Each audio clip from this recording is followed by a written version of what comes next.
السلام علیکم ورحمۃ اللہ وبرکاتہ۔ بسم اللہ الرحمن الرحیم، الصلاۃ والسلام علی رسولہ الکریم۔ معارف الحدیث کتاب الایمان کا سلسلہ جاری ہے، اور موضوع ہم نے شروع کیا ہوا تھا وسوسے ایمان کے منافی نہیں ہیں۔ آج انشاءاللہ اس کی 3 احادیث ہوں گی، تو انشاءاللہ ہم 60 احادیث تک ہم پہنچ جائیں گے، اور یہ اللہ کا احسان اور اس کا فضل ہے۔ آج کا جو ہمارا ٹاپک ہے، اس ٹاپک میں جو ہم نے چیز اسٹڈی کرنی ہے، اس میں بھی انہی وسوسوں کا تذکرہ ہے، لیکن اس میں تھوڑا سا مختلف اس طرح سے ہے کہ وہ جو وسوسے ہمیں آتے ہیں ان کا ایمان سے کیا تعلق ہے۔ پھر آج ایک حدیث میں رسول اللہ صلی اللہ علیہ وسلم نے ہمیں تعلیم فرمائی ہے کہ ایک خاص سوال ہے، اگر ہمارے دل میں وہ سوال پیدا ہو تو ہمیں اس صورت میں کیا کرنا ہے۔ 3 حدیث ہیں۔ پہلی حدیث میں نے وقت کے بچانے کے لیے لکھ دی، تو میں آپ کے سامنے اس حدیث کی قرات کر دیتا ہوں۔ ان ابی ہریرہ رضی اللہ تعالی عنہ قال جاء ناس من اصحاب رسول اللہ صلی اللہ علیہ وسلم الى النبی صلی اللہ علیہ وسلم فسألوه انا نجد في انفسنا ما يتعاظم احدنا ان يتكلم به قال اب قد وجدتموه قالوا نعم قال ذاك صریح الایمان۔ پہلی حدیث ہے، ابو ہریرہ رضی اللہ تعالیٰ عنہ روایت ہیں، راوی ہیں، اور حدیث ہے جی یہ مسلم شریف کی یہ حدیث ہے۔ جاء فعل ماضی واحد مذکر غائب کا صیغہ، اور فاعل اس کا یہ حالت رفع میں ہے، جاء ناس۔ اب دیکھیں نکرہ آ رہا ہے نا، کچھ لوگ آئے، وہ کون لوگ تھے؟ یہ متعلق فعل من حرف جر، اصحابی رسول اللہ، یہ مرکب اضافی ہو گیا، من کی وجہ سے یہ اصحابی جر چلا گیا، رسولی جر گیا اصحابی کا مضاف الیہ ہونے کی وجہ سے، کہ رسول اللہ صلی اللہ علیہ وسلم کے صحابہ میں سے کچھ لوگ آئے۔ کہاں آئے؟ الی النبی صلی اللہ علیہ وسلم، رسول اللہ صلی اللہ علیہ وسلم کی طرف، تو یہ بھی متعلق فعل ہو گیا۔ تو ہوا کیا؟ فسألوہ، سأل یسأل سوال کرنا، سألوہ فعل ماضی جمع مذکر غائب کا صیغہ، ہم فاعل، انہوں نے سوال کیا، کس سے؟ ہو یہ مفعول، وہ کون ہے؟ رسول اللہ صلی اللہ علیہ وسلم۔ کیا سوال کیا؟ انا نجد فی انفسنا، وجد یجد پانا، نجد ہم پاتے ہیں، واو جیم دال مادہ، نحنو اس کا فاعل، نجد ہم پاتے ہیں، وہ نحنو باہر آیا، مبتدا بنا، اس پہ انا کی تاکید آئی، اس نے پھر بن گیا انا نجد۔ سو انا پلس نحنو اسم و انا اس کا موجود اس کے اندر، اور یہ خبر و انا بن گیا، پورا جملہ، یہ پورا جملہ۔ اچھا اب اس کو دیکھتے ہیں، نجد ہم پاتے ہیں، یہ متعلق فعل کہاں پاتے ہیں؟ فی انفسنا، اپنی جی میں، مرکب اضافی ہے، فی نے اس کو جر کر دیا، فی انفسنا، اپنے جی میں ہم پاتے ہیں۔ کیا پاتے ہیں؟ یہ اب مفعول ہے وہ پانے کا، ہم وہ پاتے ہیں ما جو یتعاظم احدنا۔ اب یہ تو ہو گیا اس میں موصول ما جو، یہ اس کا صلہ ہے۔ اب اس صلہ کو دیکھتے ہیں کیا ہے؟ تعاظم یتعاظم، دیکھیں عین ضا میم مادہ، عظیم ہونا، بڑا ہونا، بھاری ہونا۔ ما یتعاظم، یتعاظم فعل مضارع واحد مذکر غائب کا صیغہ، یتعاظم احدنا، ہم میں سے کوئی جو بھی ہے، وہ جو یہ بات پاتا ہے، ہم میں سے کوئی بھاری پن محسوس کرتا ہے، احدنا ہم میں سے کوئی ایک، یتعاظم بھاری پن محسوس کرتا ہے اس جو کے بارے میں، ان یتکلم به، ان حرف مصدریہ، یتکلم نصب چلا گیا ان کی وجہ سے، کہ ان یتکلم، کہ وہ بات کرے، به اس کے بارے میں، یہ ہاں اس ماں کے بارے میں واپس ریورٹ ہو گیا، ان یتکلم به، کہ اس کے بارے میں بات کرے۔ یعنی وہ رسول اللہ صلی اللہ علیہ وسلم کے پاس آئے، انہوں نے سوال کیا، انہوں نے فرمایا کہ ہم میں سے کوئی بھی کچھ ایسی باتیں جی میں محسوس کرتے ہیں کہ ان کا ہمیں زبان پر لانا بہت بھاری محسوس ہوتا ہے کہ ہم ان کو اپنی زبان پر لائیں۔ قال، یہ رسول اللہ صلی اللہ علیہ وسلم کی طرف ہے فعل ماضی، آپ نے فرمایا، حمزہ استفہامیہ آ، واو قد، واو اور اب قد، اور کیا؟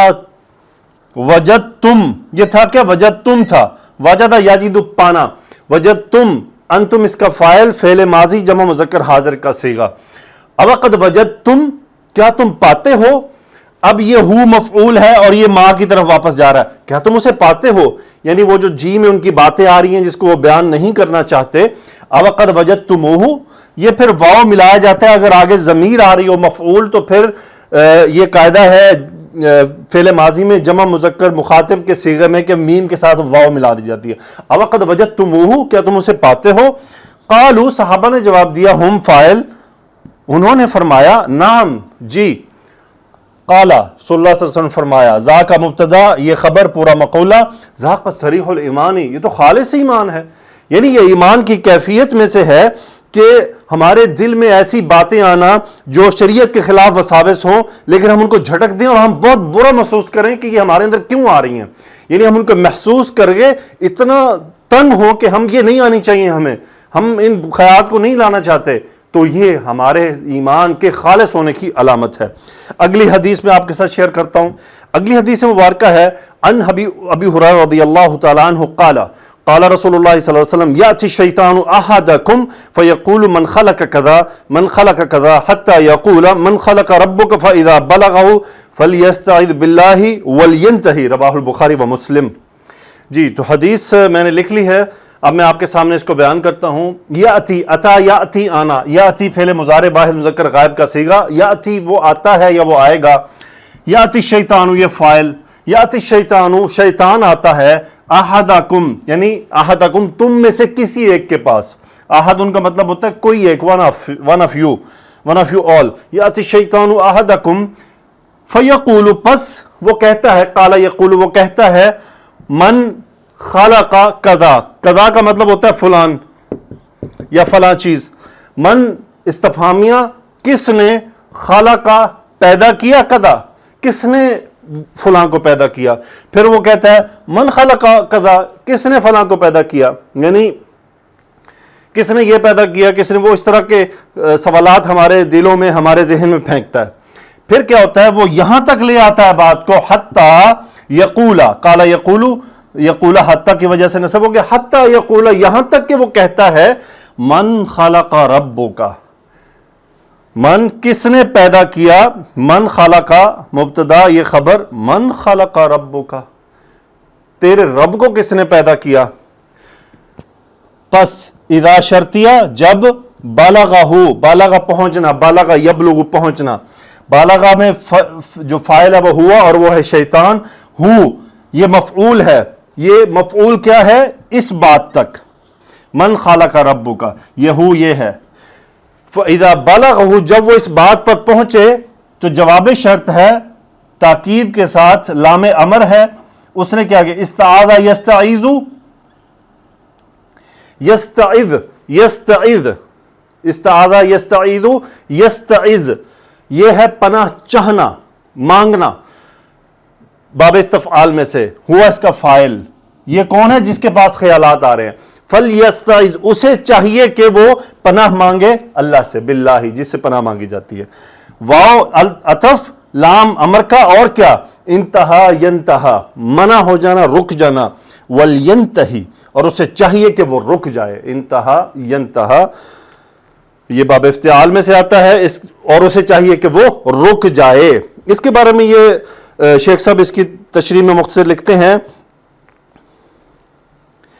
کہ اس طرح کے جاہلانہ سوال اگر دماغ میں آنے لگیں تو اس کا سمپل حل ہے کہ اعوذ باللہ من الشیطان الرجیم پڑھا جائے اور اس خیال کو ترک کر دیا جائے، اس کو کنٹینیو نہیں کرنا، بس سمپلی ان کا لب لباب یہ ہے کہ اللہ جب اس ہستی کا نام ہے جس کا وجود اس کی ذاتی صفت ہے تو تمام موجودات کو وجود بخشنے والا، اس کے متعلق یہ سوال ہی پیدا نہیں ہوتا۔ اگلی حدیث ہے مختصر حدیث، لا يزال الناس يتساءلون حتى يقال هذا خلق الله الخلق فمن خلق الله فمن وجد من ذلك شيئا فليقل آمنت بالله ورسله، رواہ البخاری و مسلم۔ یہ حدیث بالکل یعنی ہمیں نسخہ بتا رہی ہے ایک خاص سچویشن کا۔ دیکھیں اس حدیث میں کیا تھا کہ وہ ذہن میں یہ سوال پیدا کرتا ہے کہ کس نے اللہ کو، یعنی کس نے، نعوذ باللہ تمہارے رب کو کس نے پیدا کیا۔ اس حدیث میں مختلف بات ہے، وہ میں آپ کے سامنے پہلے لکھ دیتا ہوں۔ قال رسول اللہ صلی اللہ علیہ وسلم، جی حدیث میں نے آپ کے سامنے لکھ دی ہے، لا یزالو، زالا یزالو، اور یہ لا کے ساتھ ہی آتا ہے، اس کا مطلب ہوتا ہے کہ still continuing یا still pending، یعنی کسی چیز کا جاری رہنا، کسی چیز کا جاری رہنا۔ لا یزال الناس، اب یہ اس کا اسم ہے، لا یزال الناس حالت رفع میں ہے، لا یزال الناس یعنی لوگ کنٹینیو کریں گے، کس کام کو کنٹینیو کریں گے، یہ اس کا خبر ہے۔ یتساءلون، تساءل یتساءل باب التفاعل میں آپس میں سوالات کرنا. فعل مضارع جمع مذکر غائب کا صیغہ ہم فاعل اور وہ پیچھے تذکرہ آ چکا ہے چونکہ یہ اس کی خبر ہے.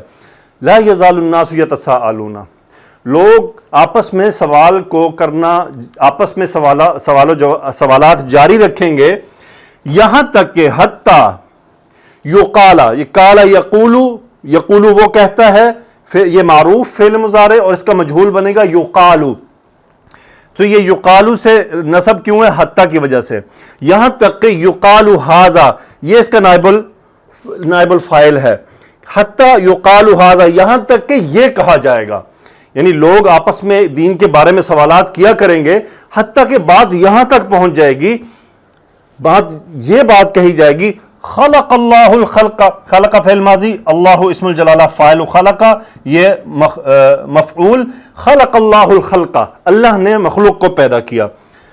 فمن خلق اللہ، من کون ہے جو موصولہ، خلق جس نے پیدا کیا، اللہ کو منصوب مفعول خلق، نعوذ باللہ من ذالک. فمن خلق اللہ، اللہ کو کس نے پیدا کیا؟ آپ صلی اللہ علیہ وسلم اب ہمیں اس کا علاج بتا رہے ہیں. فمن وجدہ، پس موصولہ یہ جو، وجدہ یجد پانا، من وجدہ جو پائے، من حرف جر ذالکا، اس میں سے، یہ ذالکا کیا ہے؟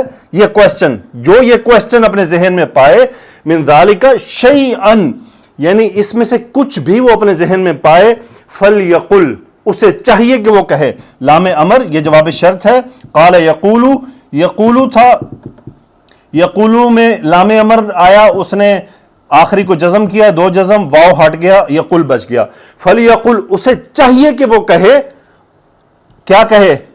آمنت باللہ والرسل. آمنا یؤمن ایمان لانا، آمنت فعل ماضی واحد متکلم کا صیغہ، انا فاعل. آمنت میں ایمان لایا، با حرف جر جس پر لایا جاتا ہے باللہ متعلق فعل، واو عطف، رسولی جر چلا گیا واو عطف کی وجہ سے، اس کے رسولوں پر بھی، یعنی میں ایمان لایا اور اللہ کے رسولوں پر. دیکھیں اس ساری باتوں سے بچنے کے لیے بہت سے اقدامات ہیں.